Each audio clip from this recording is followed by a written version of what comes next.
I think it becomes very important to recognize things for what they are. Sometimes, when you go through these periods of either intense anger or anxiety, sadness, grief, or even you're depressed, or you are doing one thing too much, you are becoming an addict, sorts of like you're eating too much, or you're smoking, or you're drinking, or whatever that may be. Sometimes you get these periods, but it's important to recognize that these are just phases.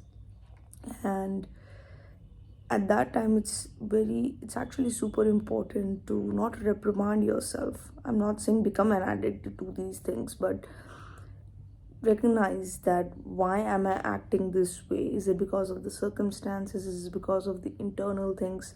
But whatever that may be, it's not gonna last long. That's what I've realized in my life. When I was eating too much, or when I was getting angry too much over certain periods, you realize that these are some phases, because you see life is ever changing, right? Nothing is ever constant.